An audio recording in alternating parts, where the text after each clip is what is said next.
అసెంబ్లీలో కేటీఆర్ హరీష్ రావు విశ్వరూపం చూపించారు. అడ్డగోలు వాదనలతో పచ్చి అబద్ధాలను వండి వార్చిన అధికార పక్షాన్ని ఓ ఆట ఆడుకున్నారు. కాళేశ్వరం నివేదికతో కేసీఆర్ సర్కార్ను బద్నాం చేయాలన్న కుయుక్తులతో వచ్చిన పాలక పక్షానికి పట్టపగలే చుక్కలు చూపించారు. పీసీ ఘోష్ నివేదిక చెత్త రిపోర్ట్, చిత్తు కాగితం అంటూ నిప్పులు చెరిగిన హరీష్ కాళేశ్వరం బౌలింగ్కు సిక్సర్లు కొడుతూ సీన్ మార్చేశారు. తన ప్రసంగంతో అదరగొట్టారు.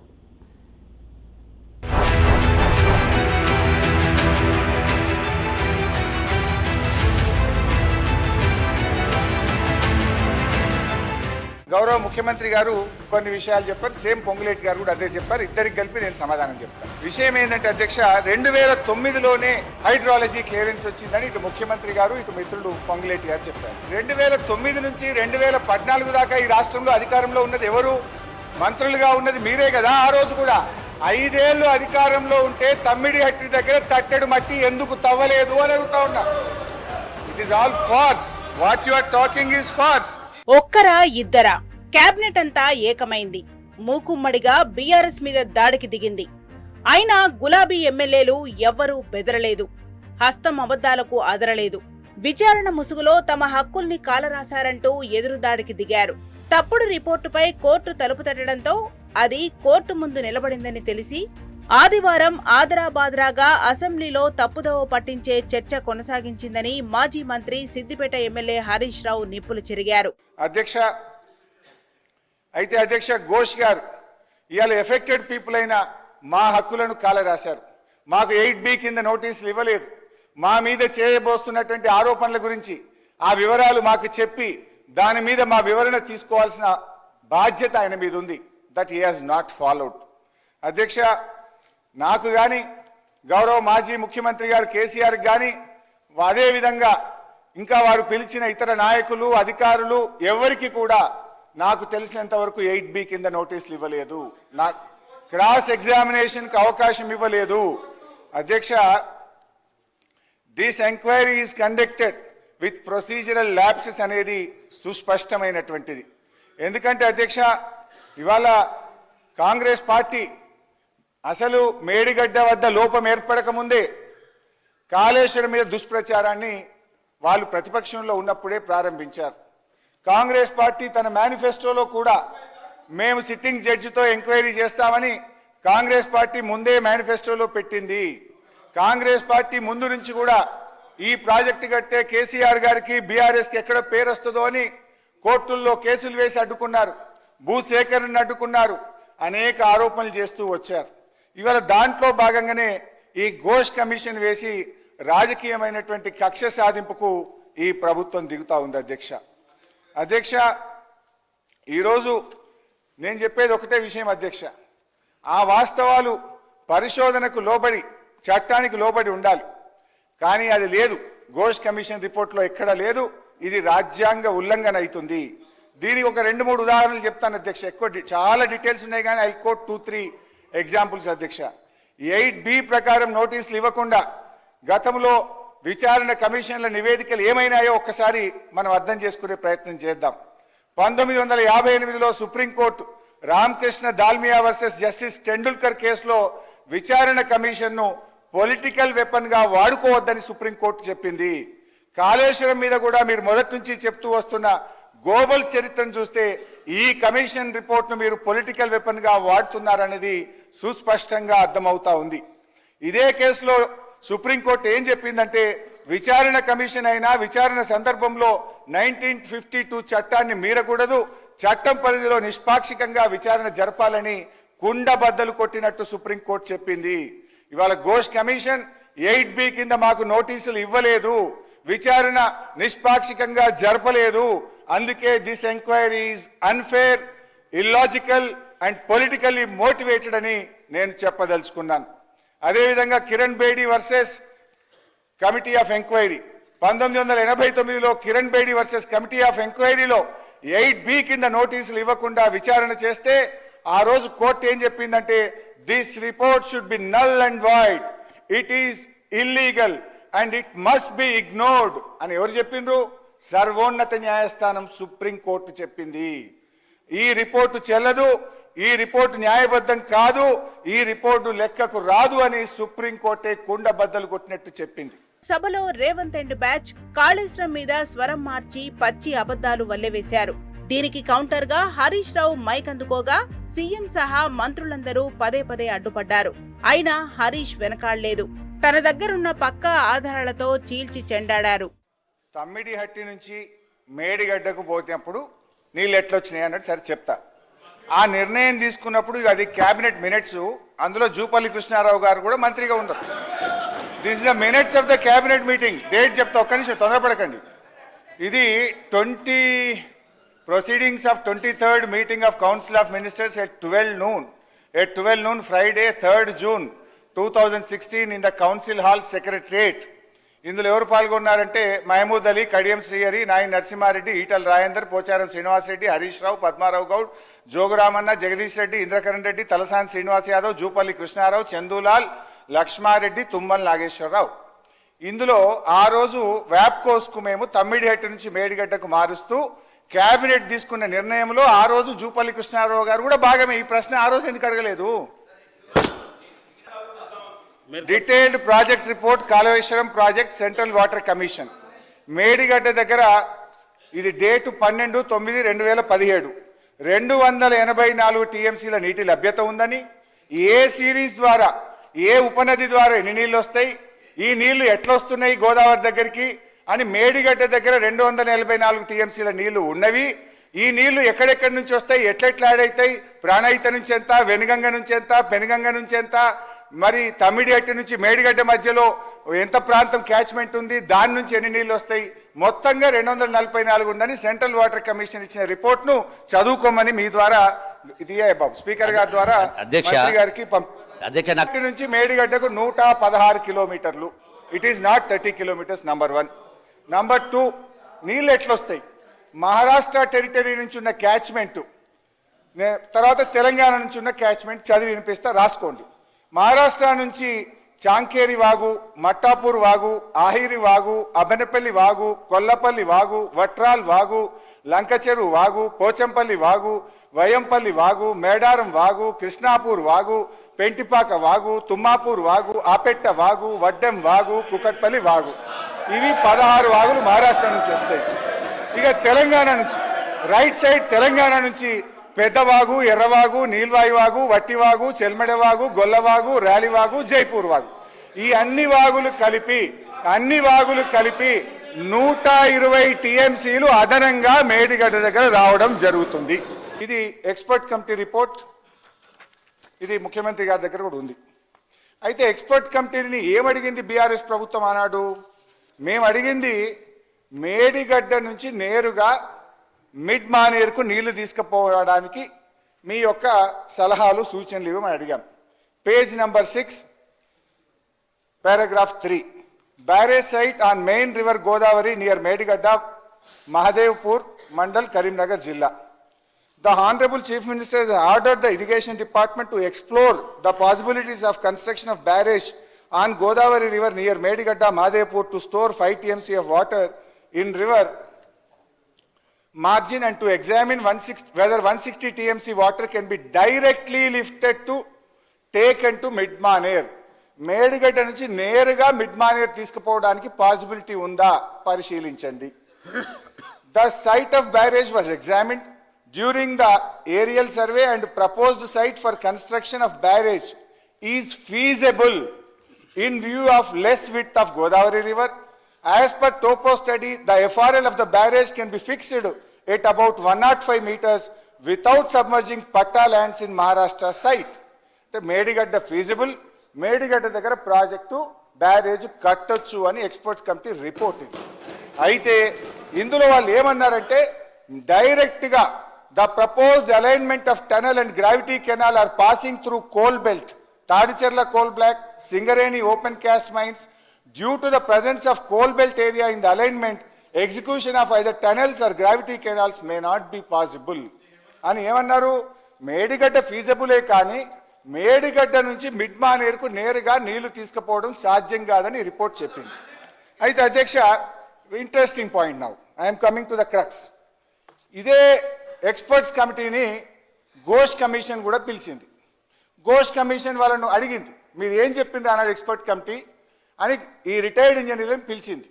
ఈ రిటైర్డ్ ఇంజనీర్లు ఘోష్ కమిషన్ ముందు పోయి చెప్తే, మీరు మాట చెప్పడం కాదు వ్రాతపూర్వకంగా ఇవ్వమంటే, ఇది ఘోష్ కమిషన్కు వ్రాతపూర్వకంగా రిటైర్డ్ ఇంజనీర్లు ఇచ్చిన కాపీ. ఇది నేను ఘోష్ కమిషన్కు లెటర్ పెట్టి ఐ వాంట్ ద కాపీ అంటే ఘోష్ కమిషన్ నా పేరు మీద రాసి పంపిన అఫిడవిట్. This is affidavit. ఇంట్లో ఏముందో ఒకసారి చదివి వినిపిస్తా. ఏం చెప్పిండ్రు వాళ్ళు? ఘోష్ కమిషన్కి ఏం చెప్పిందంటే పేజ్ నంబర్ 5, ఈ సంతకాలు కూడా ఉన్నాయి పేజీకి. ఇందులో ఏమన్నారు?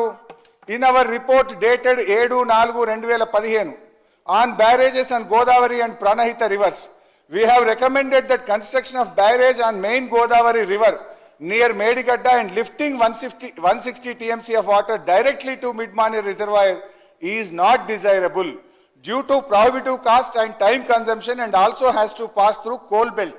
అంటే ఫస్ట్ రిపోర్ట్లో చెప్పిన విషయమే ఘోష్ కమిషన్ కూడా సెకండ్ రిపోర్ట్లో కూడా చెప్పారు. చెప్తూ next para, after submission of our report government of Telangana has dropped the proposal of taking water directly from Medigadda barrage to Midmani reservoir and is now being taken to Sripada Sagar project following Godavari river, utilizing all the packages from 6, 7, 8 except 1 to 5 packages approved by erstwhile state of Andhra Pradesh.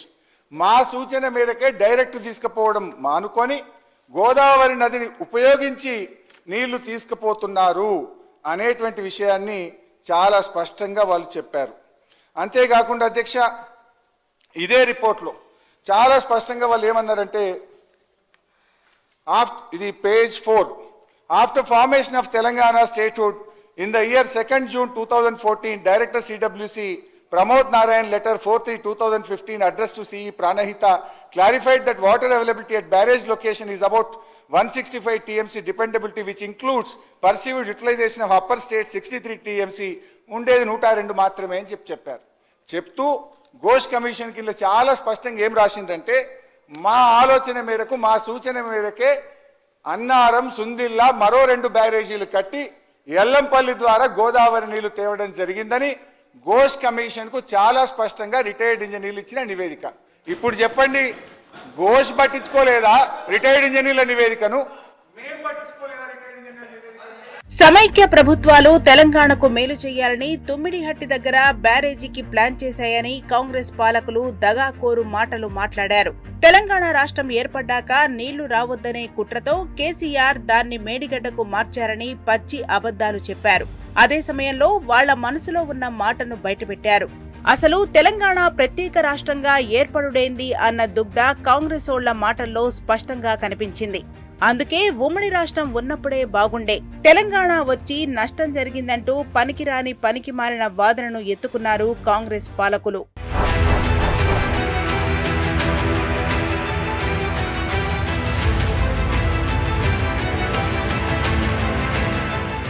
దీనిపైనే Harish Rao నిప్పులు చెరిగారు. పార్టీలను వదిలి జనం కోసం ఉద్యమించి చావు నోట్లో తలపెట్టి తెలంగాణ సాధించినందుకు కేసీఆర్ పై ఈ నిందలా అంటూ తూర్పారబట్టారు. దశాబ్దాలుగా తట్టెడు మట్టి తీయని ప్రభుత్వాలున్న చోట 3 ఏళ్లలోనే అద్భుత కాళేశ్వరాన్ని కట్టినందుక ఈ కక్ష అంటూ ఆయన దుయ్యబట్టారు.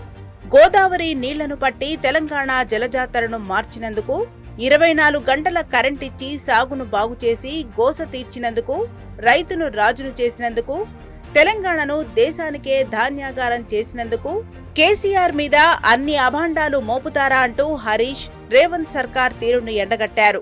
దేనికోసం శిక్ష చేస్తారు నాకు అర్థం కాదు. కేసీఆర్ గారు తన ప్రాణాలను ఫనంగా పెట్టి 14 ఏళ్లు పోరాడి తెలంగాణ సాధించినందుకు కేసీఆర్ కు శిక్ష వేస్తారా? కరెంటు కోతలతో కూనరిల్లిన తెలంగాణకు 24 గంటల నాణ్యమైన కరెంటు ఇవ్వడం కేసీఆర్ గారు చేసిన తప్ప? తాంబాలాల వలె మారిన చెరువులను మరి గంగాలలాగా మిషన్ కాకతీయలో మార్చినందుకు కేసీఆర్ గారి మీద కేసు పెడతారా? నడి ఎండాకాలంలో చెరువులు, చెక్ డ్యాములు, మత్తళ్లు దుంకేటట్టు జల కళను అందించినందుకు కేసీఆర్ గారి మీద కేసు పెట్టారా? ఎరువులు, విత్తనాలను అందించి పంటను పెంచాడు.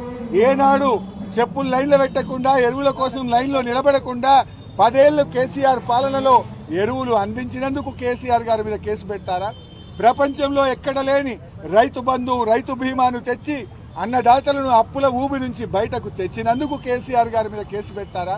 కొనుగోలు కేంద్రాలను పెంచి చివరి గింజ దాకా పంట కొన్నందుకు కేసీఆర్ గారి మీద కేసు పెడతారా? ఇలా ప్రాజెక్టులు కట్టినందుక, రుణమాఫీ చేసినందుక, ఊరూరికి రైతు వేదికలు కట్టినందుక, కరోనా విపత్తు నుంచి ప్రజల్ని బయటకు తెచ్చినందుక ఎందుకు కేసు పెట్టారు అని చెప్పి ఈరోజు నేను ప్రభుత్వాన్ని అడుగుతా ఉన్నా.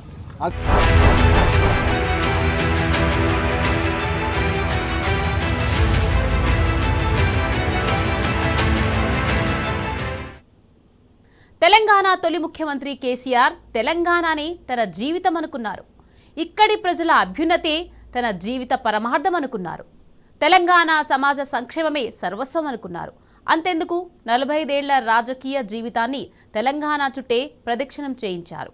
6 దశాబ్దాల తెలంగాణను పాలించి సాగునీళ్లు, తాగునీళ్లు ఇవ్వలేని పార్టీలు ఆ ఘనత సాధించిన కేసీఆర్ మీద ఓర్వలేనితనంతో దుర్మార్గపు నెపం నెడుతోంది.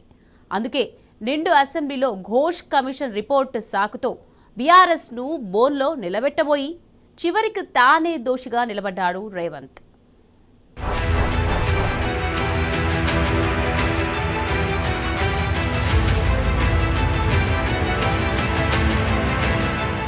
కాళేశ్వరంపై బురద చెల్లేందుకు, కేసీఆర్ మీద రాజకీయ కక్ష తీర్చుకునేందుకు నిండు సభలో కాంగ్రెస్ ఎన్ని ప్రయత్నాలు చేయాలో అన్ని చేసింది. కానీ అవన్నీ విఫలయత్నాలే అయ్యాయి. కాంగ్రెస్ మంత్రులకు సబ్జెక్ట్ లేదు, ఆబ్జెక్ట్ లేదు, ప్రిపరేషన్ లేదు, ప్రిపేర్ అయి రాలేదు. పైగా తుమ్మిడిహట్టి హైట్ మీద, మేడిగడ్డ డిస్పెన్స్ మీద మంత్రుల అజ్ఞానం నిండు సభలో చూసిన తెలంగాణ ప్రజలు ముక్కున వేలు వేసుకున్నారు. ఘోష్ నివేదికను ముందు పెట్టి అబద్దాలాడేందుకు ప్రయత్నించిన అధికార పక్షానికి మాజీ మంత్రి హరీష్ రావు చుక్కలు చూపించారు. నిండు సభలో కాళేశ్వరం నీళ్లు తాగించారు. రేవంత్ రెడ్డి సహా మంత్రులందరూ మూకుమ్మడి దాడి చేసినా ఒక్కొక్కరికి సమాధానమిస్తూ హరీష్ సభలో స్వైర విహారం చేశారు. అధికార కాంగ్రెస్ అడ్డగోలు వాదనను ఎక్కడికక్కడ చీల్చి చెండాడారు. అధ్యక్ష, ఇప్పుడు 650 పేజీల రిపోర్టు మంత్రి గారు మాట్లాడుతూ ఘోష్ రిపోర్ట్ ఇచ్చాము, విజిలెన్స్ కమిషన్ గురించి మాట్లాడారు, ఎన్డీఎస్ఏ గురించి మాట్లాడారు, తాను కూడా కొన్ని ఆరోపణలు చేశాడు. I should speak on everything. 650 పేజీల్లో ఉన్న ఒక్కొక్క పేజీకి, ఒక్కొక్క అక్షరానికి నేను సమాధానం చెప్తాను. We are prepared.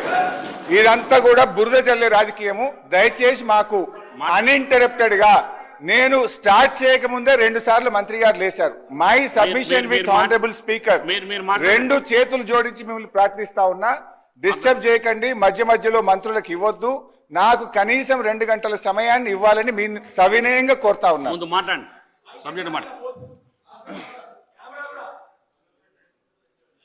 అధ్యక్ష, సరే, ఈరోజు సభలో రాష్ట్ర ప్రజలందరూ మనము ఎరువుల మీద మాట్లాడతామేమో, మాకేదైనా డైరెక్షన్ ఇస్తారు. హరీష్ రావు గారు,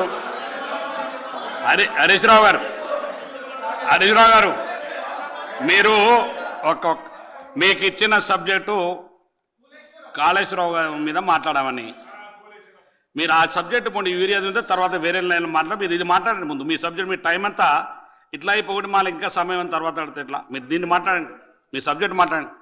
అంటే ఏం సార్ మనం మాట్లాడింది కదా, మీరు అసలు ఒక నిమిషం అన్న మాట్లాడి ఎన్నిసార్లు మైక్ కట్ చేస్తారు సార్? స్టార్ట్ అయ్యేది 2 సార్లు మంత్రి లేచి 4 సార్లు మైక్ కట్ చేస్తారు. ఇదేం పద్ధతి సార్? మీరు మాట్లాడండి, ముందు సబ్జెక్ట్ మాట్లాడండి. అధ్యక్ష, ఇవాళ ఒక విషయం అయితే అర్థమైంది అధ్యక్ష. ఈ ప్రభుత్వం ఇంత ఆదరబాదరగా ఆదివారం నాడు అసెంబ్లీ పెట్టి కాళేశ్వరం రిపోర్ట్ను సభలో పెట్టడం అంటేనే వీళ్ళ బురద రాజకీయం అర్థమవుతా ఉంది అధ్యక్ష. ఎందుకంటే అధ్యక్ష, ఎందుకు పోయిందో చెప్తాను, అన్ని చెప్తా. Don't worry, I will answer each and every question. Be patient. Commission of enquiry act 1952 ప్రకారం 8B 8C ఇవ్వకుండా నిబంధనలు అనుసరించలేదని మేము కోర్టుకు వెళ్ళాం. అది ఫండమెంటల్ రైట్, కాన్స్టిట్యూషన్ ఇచ్చిన రైట్. శ్రీమతి ఇందిరాగాంధీ గారు కూడా వెళ్ళారు, ఎల్కే అద్వానీ గారు కూడా వెళ్ళారు. ఇందిరాగాంధీ వెళ్తే ఒప్పు, మేము వెళ్తే తప్ప. ఎల్కే అద్వానీ గారు వెళ్తే ఒప్పు, మేము వెళ్తే తప్ప. I will explain all those things, don't worry. అయితే అధ్యక్ష, సరే, ఆ విషయం కోర్టులో ఉంది. 3 వారాల్లో ప్రభుత్వం కౌంటర్ వేస్తామని చెప్పింది. మేము ఎక్కడ సుప్రీంకోర్టు వెళ్తామో, ఎక్కడ ఈ కమిషన్ రిపోర్ట్ క్వాష్ అయిపోతుందో, దీంట్లో సత్తా లేదు, దీంట్లో నియమ నిబంధనలు పాటించలేదనే విషయం ముఖ్యమంత్రి గారికి బాగా అర్థమైంది. అందుకే ముఖ్యమంత్రి గారు సుప్రీంకోర్టులో కేవిటేసిండ్రు. కోర్టులో కూడా రేపో మాపో మళ్ళీ డిస్కషన్కి వస్తుంది కదా, ఈలోపు అది స్టే వస్తే క్వాష్ అయిపోతుందేమో అని చెప్పి ఆదరబాదరగా ఆదివారం నాడు రిపోర్టు పెట్టిందంటేనే మీ కుట్రేందో అనేటువంటిది స్పష్టంగా రాష్ట్ర ప్రజలకు అర్థమైతా ఉంది అధ్యక్ష. అంతకుముందు కాళేశ్వరం ప్రాజెక్టుపై కాంగ్రెస్ వేసిన ఘోష్ కమిషన్ రిపోర్ట్ ఒక వేస్ట్ పేపర్ అని హరీష్ రావు తీసిపారేశారు. ఘోష్ కమిషన్ తమ హక్కులను కాలరాసిందని సభలో సాక్ష్యాలు చూపించారు. కమిషన్ ఆఫ్ ఎంక్వైరీస్ యాక్ట్ 1952 ప్రకారం 8B కింద తమకు నోటీసులు గాని క్రాస్ ఎగ్జామినేషన్ కు అవకాశం ఇవ్వలేదని తప్పుబట్టారు. నిబంధనలు పాటించకుండా చేసిన విచారణ ఎట్లా చట్టబద్ధమవుతుందని సూటిగా ప్రశ్నించారు. అందుకే ఈ విచారణ అన్యాయమని, అశాస్త్రీయమని, రాజకీయ ప్రేరేపిత కుట్ర అంటూ హరీష్ రావు దుమ్మెత్తిపోశారు.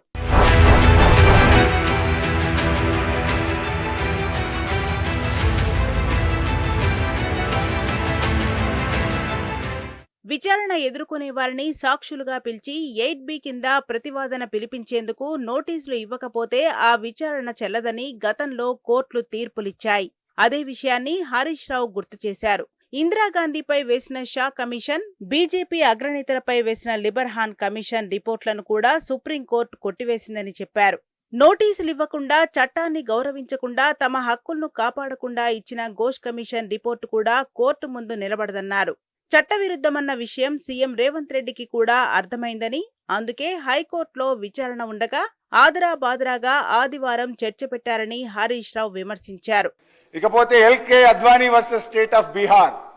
ఎల్కే అద్వానీ గారి మీద కూడా ఇలాంటి కమిషన్ ఆఫ్ ఎంక్వైరీ చేస్తే 8B కింద నోటీస్ ఇవ్వనందుకు 2003లో ఎల్కే అద్వానీ గారు బీహార్లో పాట్నా హైకోర్టులో కేసు వేస్తే నన్ను 8B కింద విచారించలేదు, ఇది తప్పు అన్నప్పుడు బీహార్లోని పాట్నా హైకోర్టు ఆ కేసును కొట్టివేసింది. అప్పుడు బీహార్ రాష్ట్రం సుప్రీంకోర్టుకు అప్పీల్ పోతే సుప్రీంకోర్టు కూడా 8B కింద నోటీసులు ఇవ్వకపోతే ఈ ఎంక్వైరీ రిపోర్ట్ చెల్లదు అని చెప్పి సుప్రీంకోర్టు కూడా కొట్టివేసిన విషయాన్ని గుర్తు చేస్తున్నాను. అదేవిధంగా జయలలిత గారి మీద తమిళనాడులో 1997లో జయలలిత వర్సెస్ స్టేట్ ఆఫ్ తమిళనాడులో కూడా 8B కింద నోటీసు ఇవ్వకపోతే మద్రాస్ హైకోర్టు కూడా దాన్ని చెల్లదు, ఇది చిత్తు కాగితంతో సమానమని ఆ రిపోర్ట్ను కొట్టివేసింది గుర్తు చేస్తున్నాను. సరే, లాస్ట్ ఇక మీరు ఇందిరమ్మ రాజ్యం అంటారు కదా, ఇందిరమ్మ మీద వేసిన కమిషన్ కూడా ఉంది ఒకటి. ఆనాడు ఇందిరాగాంధీ గారు 1975లో దేశంలో ఎమర్జెన్సీ విధిస్తే అప్పుడు అధికారంలోకి వచ్చిన జనతా ప్రభుత్వం ఇందిరాగాంధీ గారి మీద షా కమిషన్ వేసింది. షా ఎవరు? సుప్రీంకోర్టు ప్రధాన న్యాయమూర్తి. మా ఉత్తమ్ గారు అంటున్నారు, అరే సుప్రీంకోర్టు న్యాయమూర్తి తీర్పునే తప్పు పడతారా, సుప్రీంకోర్టు న్యాయమూర్తిని మీరు పీసీసీ రిపోర్ట్ అంటారా అన్నారు. ఆ రోజు కాంగ్రెస్ నాయకులు దేశమంతా ధర్నాలు, రాస్తారోకోలు, షా కమిషన్ ఇది కక్షపూరితమైనది, ఇది రాజకీయ ప్రేరితమైనదని దేశమంతా సుప్రీంకోర్టు ప్రధాన న్యాయమూర్తికి వ్యతిరేకంగా మీరు ధర్నాలు చేస్తే ఒప్పు, ఈ చెత్త రిపోర్ట్ను తప్పంటే మాది తప్పవుతుందా అని నేను అడుగుతా ఉన్నా. అంటే ఇందిరాగాంధీ గారి మీద ఆనాడు షా కమిషన్ వేస్తే కాంగ్రెస్ పార్టీ దేశమంతా గగ్గోలు చేయొచ్చు, ధర్నాలు చేయొచ్చు, షా కమిషన్ వ్యతిరేకిస్తూ ర్యాలీలు తీయచ్చు. ఆ రోజు షాను మీరు ఏ రకంగా తిట్టారో మొత్తం కటింగ్స్ ఉన్నాయి, చదవమంటే చదువుతా, మొత్తం తెచ్చిన, కానీ టైం లేదని నేను పోవట్లేదు.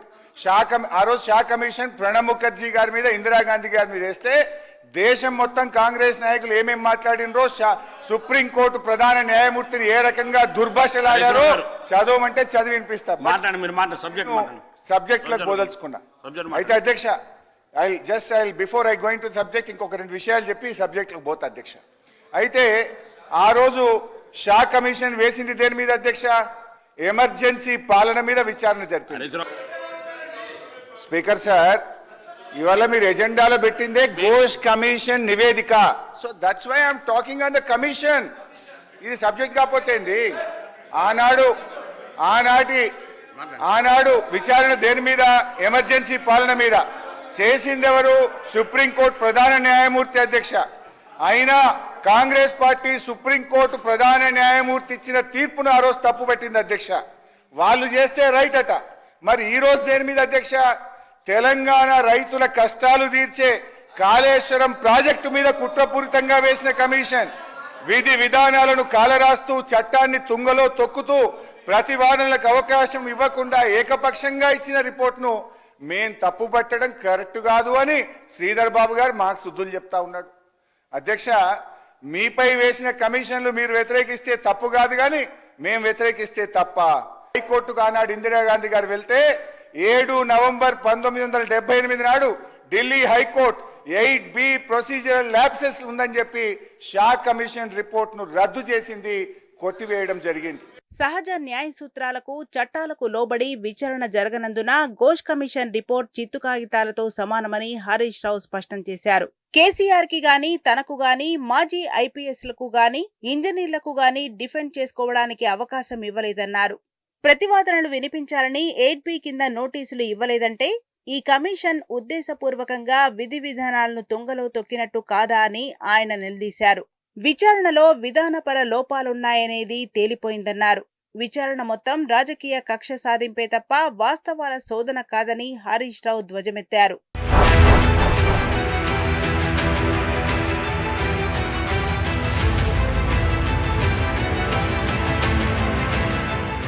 ఎన్నికల ముందు నుంచే కాళేశ్వరంపై కాంగ్రెస్ అభండాలు మోపుతూ వచ్చిందని, ఇది నిస్సందేహంగా ముందస్తు ప్రణాళికలతో కూడిన కుట్ర అని హరీష్ రావు ఆగ్రహం వ్యక్తం చేశారు.